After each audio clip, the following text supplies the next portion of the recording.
Study 24 Udaipur में आप सभी का स्वागत है। आज के इस वीडियो में हम अर्थशास्त्र के 50 एमसीक्यूज हैं जिसे हम सोल्व करने वाले हैं। एमसीक्यू सीरीज का आज का हमारा जो वीडियो है वीडियो नंबर 87 है। इससे पहले हम 86 वीडियोस में अर्थशास्त्र और सांख्यिकी के अलग अलग जो एमसीक्यूज हैं हमने उनको सोल्व किया है। पहले जितने भी वीडियो बने हुए हैं उनमें किसी क्वेश्चन के आंसर में अगर आपको डाउट होता है तो एक बार उसका जो डिस्क्रिप्शन बॉक्स है उसको आप चेक कर लीजिए। कुछ मिस्टेक हैं उसमें हमने ऐड किया है। उसके बाद में भी अगर आपको किसी क्वेश्चन में कुछ गलत लगता है तो आप कमेंट बॉक्स में कमेंट कर लीजिए और उस क्वेश्चन को मैं चेक कर लूँगा। तो चलिए स्टार्ट करते हैं। सबसे पहला जो आज का हमारा प्रश्न है, निवेश बचत के बराबर ब्याज की दर में परिवर्तन के द्वारा होती है।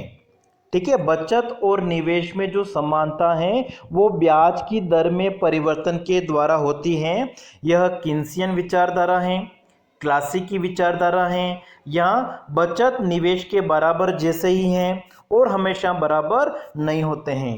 तो इसमें अगर हम देखें कि बचत और निवेश की जो समानता है वो ब्याज की दर में परिवर्तन के द्वारा होती हैं, ऐसा कौन मानते थे? क्लासिकल इकोनॉमिक्स जो प्रतिष्ठित अर्थशास्त्री थे उनका ऐसा मानना था कि ब्याज और जो बचत और निवेश हैं उसमें समानता ब्याज की दर में परिवर्तन के द्वारा स्थापित हो सकती है। किन्स का क्या मानना था? बचत और निवेश की समानता आय स्तर में परिवर्तन के द्वारा होती है। नेक्स्ट देखिए सेकंड, वस्तुओं की कमी का अर्थ है।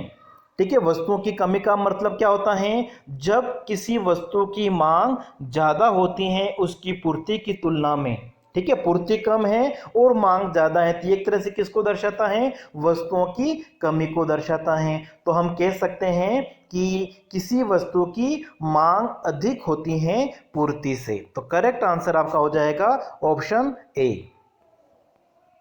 नेक्स्ट प्रश्न देखिए, राष्ट्रीय आय को मापा जाता है। ठीक है, देखिए राष्ट्रीय आय आपकी क्या होती है? NNP factor cost. और एनएनपी फैक्टर कॉस्ट को कैलकुलेट करने के लिए हम क्या करते हैं? जो आपका एनएनपी मार्केट प्राइस है उसमें से हम इनडायरेक्ट टैक्स को माइनस करते हैं और जो सब्सिडी है अनुदान है उसको प्लस करते हैं। माइनस अप्रत्यक्ष कर प्लस अनुदान एनएनपी में से। तो करेक्ट आंसर आपका हो जाएगा इसमें ऑप्शन तीसरा। एनएनपी माइनस अप्रत्यक्ष कर प्लस अनुदान क्या होगा? एनएनपी एफसी राष्ट्रीय आय। फिर देखिए नेक्स्ट, पूर्ण रोजगार पर दीर्घकालीन स्थिर उत्पादन स्तर किस तरह का फिलिप्स वक्र प्रस्तुत करता है? ठीक है, दीर्घकाल में अगर हम बात कर रहे हैं तो फिलिप्स वक्र का जो आकार होता है वो y अक्ष के समानांतर होता है, लंबवत होता है। तो यहाँ पे आपका जो करेक्ट आंसर हो जाएगा वो होगा ऑप्शन नंबर तीसरा कि पूर्ण रोजगार पर दीर्घकालीन स्थिर उत्पादन स्तर। ठीक है, उत्पादन का स्तर अगर स्थिर है तो फिलिप्स वक्र जो है वो OY अक्ष के पैरेलल होना चाहिए, जिसको हम कह सकते हैं वर्टिकल, लंबवत होता है। अगला प्रश्न देखिए, एक अर्थव्यवस्था में संभावित उत्पादन 30,000 रुपए के बराबर है। यदि वर्तमान उत्पादन स्तर 25,000 रुपए के बराबर है और सीमांत उपभोग प्रवृत्ति कितनी है? 0.5, तो एक कीन्सियन अर्थशास्त्री से किस अनुशंसा की अपेक्षा है? देखिए संभावित उत्पादन का स्तर कितना है? 30,000, लेकिन वर्तमान में हो कितना रहा है? 25,000 रुपए के बराबर ही हो रहा है। मतलब डिफरेंस कितना है? 5,000 रुपए के बराबर का डिफरेंस है। तो यहाँ पर अगर हम देखें सीमांत उपभोग प्रवृत्ति का मूल्य कितना दे रखा है? 0.5। तो किन्स का जो मल्टीप्लायर है वो हम निकाल लेते हैं। ठीक है, मल्टीप्लायर की वैल्यू कितनी आएगी? 1/1 माइनस MPC। तो ये आपका मल्टीप्लायर कितना आ जाएगा? 2 आ जाएगा। ठीक है, तो संभावित उत्पादन का स्तर 30,000 प्राप्त करने के लिए वर्तमान में कितना है, 25,000 है। तो 5,000 का जो डिफरेंस है, ठीक है, उसको कवर करने के लिए क्या करना पड़ेगा, सरकारी व्यय को 2500 रुपये से बढ़ाना पड़ेगा, ठीक है, ताकि अगर गुणक 2 हैं तो 2500 रुपये से कुल उत्पादन आय में जो वृद्धि है वो कितनी हो जाएगी, उसकी दोगुनी। 25,000 से कितनी हो जाएगी, सॉरी 2500 से कितनी हो जाएगी, 5,000 हो जाएगी। तो करेक्ट आंसर आपका इसमें होना चाहिए ऑप्शन ए। नेक्स्ट देखिए, निम्न में से उत्पादन का सक्रिय साधन कौन सा होता है, ठीक है, उत्पादन का जो एक्टिव फैक्टर है इनमें से किसको कहा जाता है, श्रम को, ठीक है। बाकी जो दूसरे साधन हैं उनका प्रयोग करने के लिए श्रम की आवश्यकता होती है, इसलिए श्रम एक तरह से क्या होता है, सक्रिय साधन होता है। और श्रम एक तरह से क्या होता है, नाशवान भी होता है, ठीक है। नाशवान, पेरिशेबल, नाशवान का मतलब क्या हो गया कि श्रम अगर किसी दिन कार्य नहीं करता है तो वो श्रम एक तरह से क्या हो गया, वेस्ट हो गया, उसका प्रयोग हम नेक्स्ट अगले दिन नहीं कर सकते हैं, इसलिए श्रम को नाशवान कहा जाता है। और श्रम उत्पादन का क्या है, सक्रिय साधन है। करेक्ट आंसर आपका हो जाएगा फर्स्ट ऑप्शन। अगला प्रश्न देखिए, जब एक अर्थशास्त्री कहता है कि किसी उत्पाद की मांग बढ़ गई है, ठीक है, किसी वस्तु की मांग बढ़ गई है, तब उसका आशय किससे होता है, ठीक है। किसी वस्तु की मांग अगर बढ़ गई है इसका मतलब क्या हो गया कि जो उपभोक्ता हैं, ठीक है, उस वस्तु को अब दी हुई कीमत पर ज़्यादा खरीदने की इच्छा रखता है, ठीक है, इसलिए इसको हम कहते हैं वस्तु के उत्पाद की या उत्पाद या वस्तु की जो मांग बढ़ गई है, ठीक है। तो यहाँ पे आपका करेक्ट आंसर हो जाएगा ऑप्शन लास्ट डी, उपभोक्ता की अब इस उत्पाद को किसी दी हुई कीमत पर ज़्यादा खरीदने की इच्छा को व्यक्त करता है। अगला प्रश्न देखिए, निम्नलिखित में से वास्तविक चर कौन से हैं, ठीक है। तो देखिए, कीमत स्तर है आपका और मुद्रास्फीति की दर है और रोजगार का स्तर है। तो कीमत स्तर और मुद्रास्फीति आपके मौद्रिक चरों में आएंगे, ठीक है। रोजगार जो है वो आपका क्या है, वास्तविक चर होना चाहिए, ठीक है, इसलिए करेक्ट आंसर आपका हो जाएगा ऑप्शन तीसरा। अगला प्रश्न देखिए, ओकुन का नियम संबंध बताता है, ठीक है। ओकुन का जो नियम है वो क्या बताता है, बेरोजगारी और समृद्धि के बीच में संबंध को दर्शाता है। ऑप्शन आपका फर्स्ट। ओकुन का नियम बेरोजगारी और जो जीडीपी होती है उसमें धनात्मक संबंध को दर्शाता है कि बेरोजगारी में अगर 1% की वृद्धि होती है तो किसी देश की जो संभावित जीडीपी है वो 2% नीचे रहती है, ठीक है। 1962 के आसपास ये नियम दिया गया था। अगला है आपका, पूंजी स्टॉक में परिवर्तन बराबर होता है, ठीक है। पूंजी स्टॉक में परिवर्तन जो होता है उनमें से नेट इन्वेस्टमेंट, ठीक है, विशुद्ध निवेश के बराबर होता है। अगला प्रश्न, एक तटस्थ वक्र पर सभी बिंदु वस्तुओं के उन समूहों का प्रतिनिधित्व करते हैं जहां पर उपभोक्ता को समान संतुष्टि मिलती है।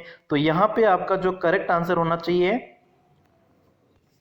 ठीक है, तटस्थ वक्र पर सभी बिंदु वस्तुओं के उन समूहों का प्रतिनिधित्व करते हैं जो एक उपभोक्ता द्वारा समान रूप से पसंद किए जाते हैं, ठीक है। तो करेक्ट आंसर आपका ऑप्शन फर्स्ट होगा। फिर अगला देखिए, उत्पाद अंतराल दिया गया है, ठीक है। उत्पाद अंतराल क्या हो सकता है, एक तरह से कि किसी अर्थव्यवस्था में संभावित उत्पादन और वास्तविक उत्पादन, पोटेंशियल और रियल प्रोडक्शन के बीच में जो डिफरेंस होता है वो आपका उत्पादन अंतराल होगा। ऑप्शन तीसरा। अगला प्रश्न देखिए, John Maynard Keynes, JM Keynes, ठीक है, ब्रिटिश अर्थशास्त्री थे। तो पहला आपका ऑप्शन गलत है, अमेरिकन नहीं थे। फिर पूर्ति अपनी मांग स्वयं उत्पन्न करती है में विश्वास नहीं करते थे, ये कथन बिल्कुल सही है कि जॉन मेनार्ड किन्स थे, उन्होंने से के बाजार नियम की आलोचना की थी। से का बाजार नियम क्या था, पूर्ति अपनी मांग स्वयं बना लेती है, ठीक है। इसमें प्रोफेसर किन्स विश्वास नहीं करते थे, उनका मानना था कि मांग अपनी पूर्ति स्वयं बनाती है। अगला प्रश्न देखिए, मुद्रा परिमाण के फिशर के सिद्धांत के अनुसार कीमत स्तर एवं मुद्रा के मूल्य में किस प्रकार का संबंध पाया जाता है, ठीक है। मुद्रा परिमाण का जो प्रतिष्ठित सिद्धांत है, फिशर के द्वारा प्रतिपादित सिद्धांत है, वो कीमत स्तर और मुद्रा के मूल्य में विपरीत संबंध को दर्शाता है, ऋणात्मक संबंध को दर्शाता है। कीमत स्तर में वृद्धि के साथ साथ में मुद्रा का जो मूल्य है वो कम हो जाएगा, और समानुपातिक संबंध भी होता है, प्रोपोर्शनल। तो यहाँ पे आपका करेक्ट आंसर हो जाएगा ऑप्शन बी। दोनों के बीच में किस प्रकार का संबंध है? ऋणात्मक और समानुपाती। ठीक है। मुद्रा की मात्रा का जो संबंध हम देखते हैं कि मुद्रा की मात्रा अगर अर्थव्यवस्था में बढ़ेगी, वैसे तो हम मुद्रा की मात्रा कर लेते हैं साथ साथ में कि मुद्रा की मात्रा का कीमत स्तर के साथ में संबंध, या मुद्रा की मात्रा और मुद्रा के मूल्य के बीच में जो संबंध है वो विपरीत होता है, समानुपातिक होता है। तो यहाँ पे करेक्ट आंसर ज्यादा सही क्या होना चाहिए? Option B. अगला प्रश्न देखिए, संतुलित कीमत ऊपर नहीं बढ़ेगी जब ऋणात्मक ढाल वाला मांग वक्र दाहिनी ओर खिसकता है अगर। ठीक है। आपका जो मांग वक्र है इस प्रकार का है, ये डी। अब अगर ये मांग वक्र आपका दाहिनी ओर खिसक कर बन जाता है D1, लेकिन संतुलन कीमत में वृद्धि नहीं होगी, मतलब संतुलन कीमत आपकी क्या होनी चाहिए? स्थिर। ऐसा कब हो सकता है? जब पूर्ति वक्र आपका किस प्रकार का है? ओ एक्स अक्ष के समानांतर है, जिसको हम कह सकते हैं पूर्ति वक्र आपका होना चाहिए हॉरिजॉन्टल होना चाहिए, क्षैतिज होना चाहिए। ऑप्शन आपका तीसरा। अगला प्रश्न देखिए, सौदों के लिए मुद्रा की मांग बढ़ेगी जब। ठीक है। लेन देन उद्देश्य के लिए मुद्रा की मांग जो है वो कब बढ़ेगी? जब जीडीपी कम हो जाती है, या जब जीडीपी बढ़ जाती है, ब्याज दर घटती है, या फिर अप्रत्याशित भुगतानों के बढ़ने की संभावना हो। ठीक है। तो देखिए, लेन देन उद्देश्य के लिए जो मांग होती है वो आय के स्तर पर निर्भर करेगी। तो जब अर्थव्यवस्था में जीडीपी बढ़ेगी, लोगों के पास में ज्यादा आय होगी, तब मुद्रा की जो मांग है वो लेन देन उद्देश्य के लिए बढ़ेगी। करेक्ट आंसर आपका हो जाएगा इसमें ऑप्शन सेकंड। अगला प्रश्न देखिए, एक एकाधिकारात्मक प्रतियोगी विक्रेता का मांग वक्र अधिक बेरोजगार की ओर अभिमुख कब होगा? ठीक है। मोनोपोलिस्टिक कॉम्पिटिटर जो है उसका मांग वक्र अधिक बेरोजगार कब हो सकता है? जब लोग क्या करेंगे? उसके द्वारा उत्पादित वस्तुओं को एक तरह से ज्यादा पसंद करते हो दूसरे की तुलना में। तो यहाँ पे आपका जो करेक्ट आंसर हो जाएगा इनमें से वो होना चाहिए, जैसे ही फर्म अपने उत्पाद को प्रतिस्पर्धी फर्मों द्वारा प्रस्तुत उत्पाद से अधिक अलग करेगी। ठीक है। क्योंकि देखिए, एकाधिकारात्मक प्रतियोगिता में वस्तु विभेद पाया जाता है, जो उत्पादन है वो उत्पाद विभेद होता है, प्रोडक्ट डिफ्रेंशिएशन होता है, और वस्तुओं में ये जो विभेद है, अंतर जितना अलग होगा उतना ही जो मांग वक्र है वो अधिक बेरोजगार हो सकता है। तो करेक्ट आंसर आपका इसमें हो जाएगा ऑप्शन डी। अगला प्रश्न देखिए, प्रोफेसर किन्स के अनुसार बचत एवं निवेश की समानता किसके द्वारा स्थापित होती है? तो बचत और निवेश की जो समानता है, किन्स का मानना था आय स्तर में परिवर्तन के द्वारा, ऑप्शन बी। और जो क्लासिकल इकोनॉमिक्स थे, प्रतिष्ठित अर्थशास्त्री, उन्होंने बताया था बचत निवेश की समानता ब्याज दर में परिवर्तन के द्वारा स्थापित होगी। अगला प्रश्न, राष्ट्रीय आय की गणना में निम्न में से किसे सम्मिलित किया जाएगा?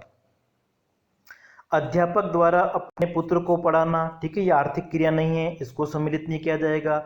छात्रों को मिलने वाली जो छात्रवृत्ति हैं, स्कॉलरशिप हैं, ये हस्तांतरण भुगतान है, इसको भी सम्मिलित नहीं करेंगे। घरेलू क्षेत्र द्वारा मकान पर किया जाने वाला व्यय, ठीक है, इसको सम्मिलित किया जाएगा, ये निवेश व्यय की श्रेणी में आएगा। और सार्वजनिक ऋणों पर ब्याज का भुगतान, इसको भी सम्मिलित नहीं किया जाएगा, ये हस्तांतरण भुगतान है इसलिए। अगला प्रश्न देखिए, निम्न में से असंबंधित हैं बैंक दर, नकद कोषानुपात, वैधानिक तरलता अनुपात और त्वरित मुद्रा दर। तो देखिए, फर्स्ट तीनों आपकी एक तरह से क्या है? रिजर्व बैंक की मौद्रिक नीति के उपकरण हैं। तो यहाँ पे असंबंधित हो जाएगा आपका ऑप्शन डी वाला। ठीक है। त्वरित मुद्रा दर जो है वो। अगला देखिए, सीमांत उत्पादन ह्रास नियम यह इंगित करता है कि, ठीक है, आपका सीमांत उत्पादन ह्रास नियम जिसमें उत्पादन की मात्रा क्या होती है, साधनों में वृद्धि के साथ साथ में कम हो जाती हैं। तो ये एक तरह से क्या दर्शाता है कि जब फर्म अपने उत्पादन का विस्तार करती है तो अंततः क्या होगा, सीमांत लागत जो है वो बढ़ेगी। ठीक है, उत्पत्ति हास नियम है आपका, जिसमें लागत क्या होगी, बढ़ेगी। तो करेक्ट आंसर आपका इसमें से हो जाएगा ऑप्शन डी। अगला प्रश्न देखिए, एक उत्पाद के अल्पकालीन और दीर्घकालीन पूर्ति वक्र में यह अंतर है कि अल्पकालीन पूर्ति वक्र साधारणतः क्या होते हैं। ठीक है, अल्पकालीन पूर्ति वक्र और दीर्घकालीन पूर्ति वक्र में अगर हम अंतर देखें तो जो अल्पकालीन पूर्ति वक्र होता है वो दीर्घकालीन की तुलना में क्या होता है, अधिक बेलोजदार होता है। ठीक है, अल्पकाल में वस्तुओं की पूर्ति में ज्यादा परिवर्तन नहीं होता है। तो हम कह सकते हैं कि करेक्ट आंसर आपका क्या होगा इसमें, ऑप्शन बी, दीर्घकालीन वक्र के मुकाबले अधिक बेलोजदार होता है अल्पकालीन पूर्ति वक्र। अगला प्रश्न देखिए, संभावित जीएनपी, जो पोटेंशियल जीएनपी है उसके बारे में हमारा क्वेश्चन है।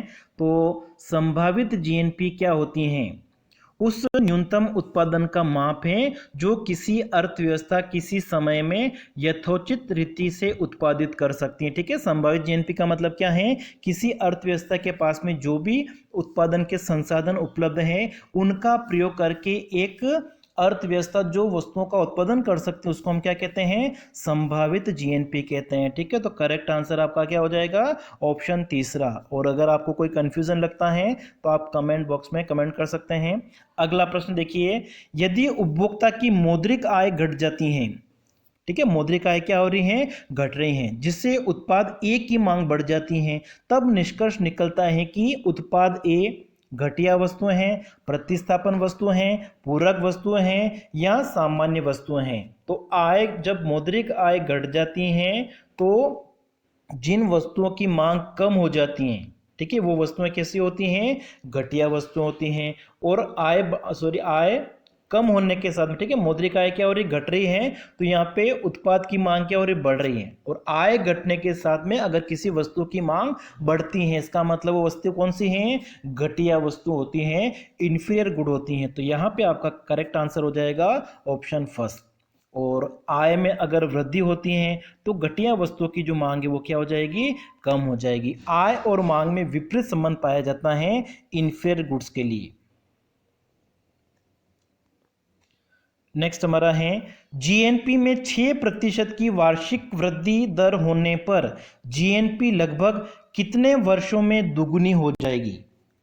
ठीक है, 6% की वार्षिक वृद्धि है तो इसका आपको चक्रवर्ती के हिसाब से देखना है, तो लगभग शायद ये 12 वर्षों में जो है वो दुगुनी हो जाएगी।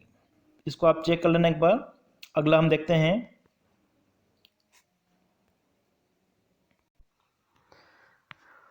पूर्ण प्रतियोगिता में एक फर्म का अल्पकालीन पूर्ति वक्र होता है। ठीक है, पूर्ण प्रतियोगिता में फर्म का जो अल्पकालीन पूर्ति वक्र है वो एक तरह से क्या होता है कि जो भाग औसत परिवर्तनशील लागत से ऊपर होता है। ठीक है, ये आपका एबीसी वक्र है और ये आपका सीमांत लागत वक्र है।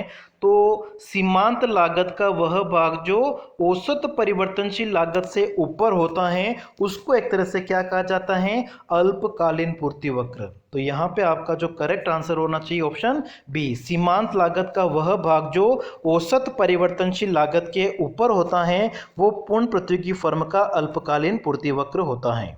अगला है, विवेकशील प्रत्याशा सिद्धांत के अनुसार सरकार की प्रत्याशित नीति कुछ लोगों को हर समय मूर्ख बना देगी, सभी लोगों को कुछ समय के लिए मूर्ख बना देगी, कुछ लोगों को कुछ समय के लिए मूर्ख बना देगी, किसी को मूर्ख नहीं बना पाएगी।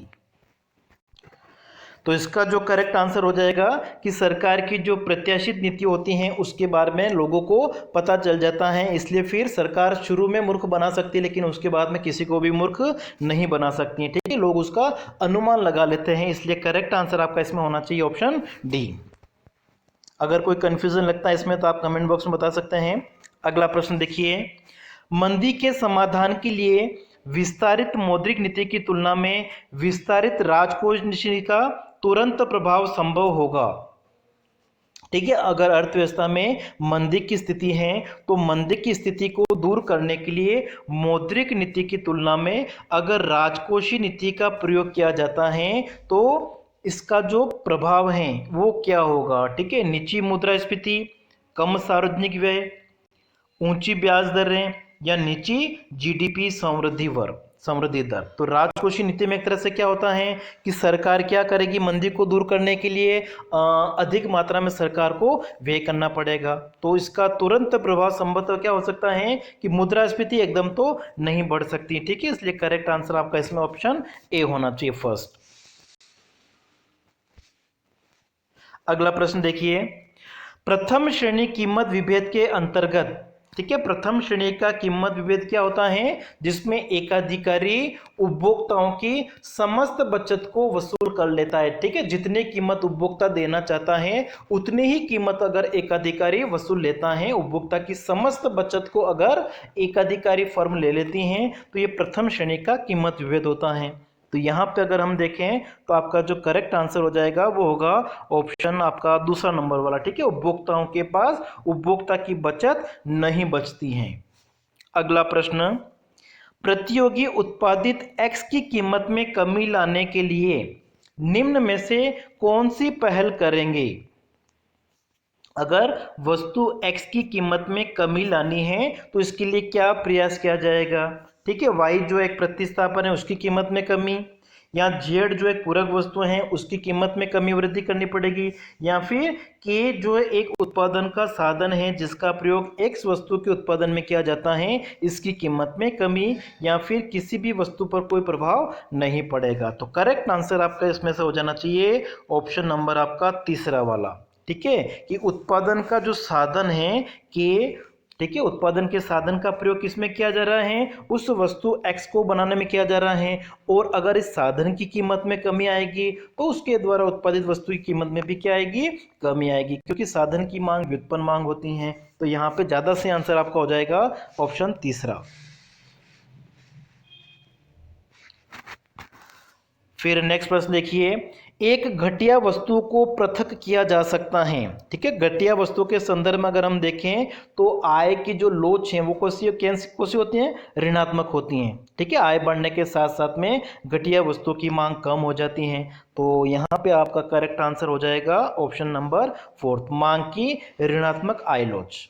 अगला प्रश्न देखिए, एक फर्म के लिए अल्पकाल एक वह समय अवधि है जिसका विस्तार अपर्याप्त है इसका परिवर्तन करने के लिए। तो अल्पकाल में क्या होता है, उत्पादन के सभी साधनों में परिवर्तन करना संभव नहीं होता है। एक फर्म इनमें से प्लांट और भारी मशीनरी जो होती हैं उसमें परिवर्तन करने की स्थिति में जब नहीं है तो उसको हम कहेंगे अल्पकाल।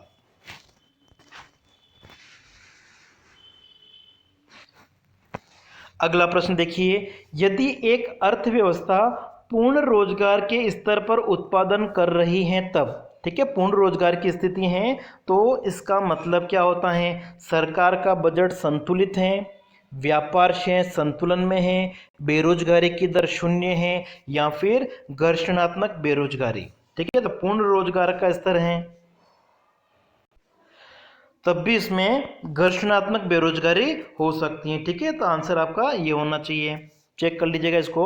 अगला प्रश्न देखिए, यदि उत्पादन संभावना वक्र मूल बिंदु के नतोदर हैं, कॉनकेव हैं, ठीक है, पीपीसी का आपका कैसा है, कॉनकेव, तो निम्न में से क्या सही है, सीमांत लागत घट रही है, अवसर लागत बढ़ रही है, साधन पूर्णतः स्थानापन्न है, पैमाने के बढ़ते प्रतिफल हैं। तो जब आपका पीपीसी कर्व कॉनकेव होता है, इस तरीके का होता है, इसका मतलब क्या हो गया कि जो अवसर लागत हैं, अपॉर्चुनिटी कॉस्ट हैं, वो क्या हो रही हैं, बढ़ रही होती हैं। तो करेक्ट आंसर आपका हो जाएगा ऑप्शन सेकंड, अवसर लागत बढ़ रही है। अगला प्रश्न देखिए, मुद्रा मांग वक्र को निम्न में से कौन से कारण नहीं खिसकाते हैं। ठीक है, मुद्रा की मांग का जो वक्र है इनमें से वास्तविक जीडीपी, मौद्रिक जीडीपी और आपका हो जाएगा इसमें से कीमत स्तर। ठीक है, ये सारे क्या करेंगे, खिसकाएंगे, ब्याज की दर जो है वो प्रभावित नहीं करेगा, नहीं खिसकाएगा। अगला है, समग्र पूर्ति वक्र दाहिनी ओर खिसकता है यदि, ठीक है, समग्र पूर्ति वक्र आपका दाहिनी ओर खिसक रहा है।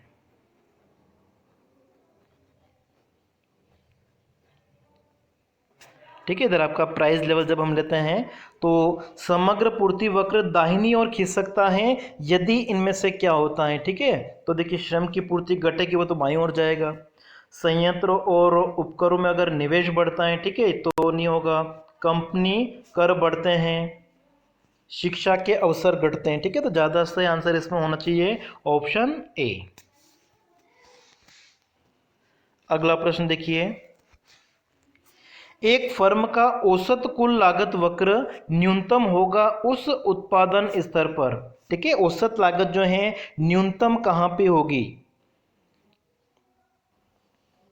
तो एक फर्म परिवर्तनशील साधनों से घटते हुए प्रतिफल की जहां पे भी शुरुआत करेगी वहां पे। तो आपका करेक्ट आंसर इसमें हो जाएगा ऑप्शन नंबर फर्स्ट। अगला प्रश्न देखिए, मान लीजिए एक संयंत्र के 10,000 रुपये मूल्य के अतिरिक्त उत्पादन के कारण पास की नदी में 3,000 रुपये मूल्य का कूड़ा जमा हो जाता है, तो अतिरिक्त जीडीपी का मूल्य क्या है? तो जीडीपी में हम क्या करते हैं, जो भी उत्पादन हुआ है उसके मौद्रिक मूल्य की गणना करते हैं, उससे पर्यावरण प्रदूषण पर क्या नुकसान हुआ है उसका मूल्य को घटाया नहीं जाता है। ठीक है, इसलिए यहाँ पे जीडीपी का जो मूल्य है वो इस 10,000 के बराबर ही होना चाहिए। ऑप्शन आपका सेकंड। अगला प्रश्न देखिए, जब कीमत सूचकांक 125 से बढ़कर 150 हो जाता है तो मुद्रा का मूल्य, कीमत सूचकांक अगर बढ़ता है इसमें वृद्धि हो रही है, लगभग 25 की वृद्धि हो रही है। ठीक है, प्रतिशत नहीं है, ध्यान रखना। 25 अंकों का सूचकांक एक तरह से क्या हो गया है, बढ़ गया है, तो मुद्रा का जो मूल्य है, ठीक है, वो क्या होगा, एक तरह से घटेगा। जब कीमत इस तरह बढ़ता है तो मुद्रा का मूल्य घटता है। तो ये आपका लगभग हो जाएगा 25/150 इंटू 100।